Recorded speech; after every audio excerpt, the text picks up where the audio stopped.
aimé, la prière, des fois, c'est juste être là dans sa présence. J'aime ça.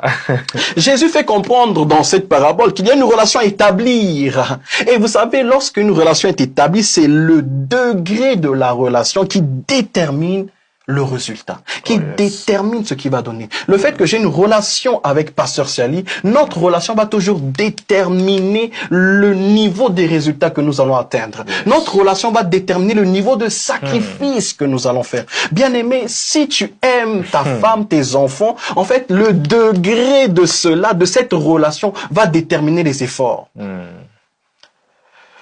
Yes. J'ai trop de choses à dire, mais vous savez, quand il y a une relation, il n'y a plus forcément de demander. Parce que la relation fait que il y a des choses que je donne à ma femme sans qu'elle ait besoin de me demander. Il y a des choses qu'elle me donne sans que j'ai besoin de demander. Parce que la relation fait que, et c'est pour cela que Dieu, comme étant Père responsable, il sait qu'il te donnera ce dont tu as besoin. Pas ton plaisir et pas ce que tu veux. Le besoin. Pas ton besoin ni ton plaisir. Merci beaucoup, pasteur. Mais il donne ce dont nous avons besoin au temps convenable. Oh, j'aime beaucoup, on va lire ce dernier passage d'Alfred Cohen dans Luc 11, le verset 8. J'ai pris la version parole vivante pour vraiment expliquer ce côté-là, importuné.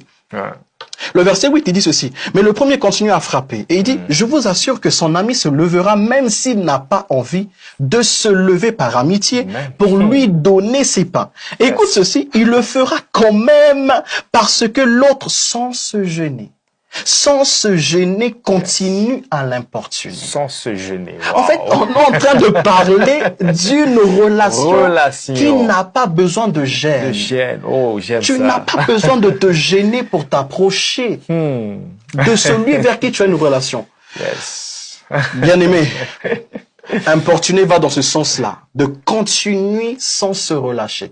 Et des fois, la Bible insiste beaucoup, des fois, sur le fait qu'il faut, j'aime beaucoup un passage dans le livre des Rois, là où, en fait, la Bible dit qu'il faut, en fait, frapper 6 ou 7 fois. Mais le roi, qu'est-ce qu'il fait? Il s'arrête à 3 ou 4 fois, et le prophète, l'homme de Dieu, Élisée, lui dit que, écoute, tu avais l'opportunité de lancer les flèches autant de fois.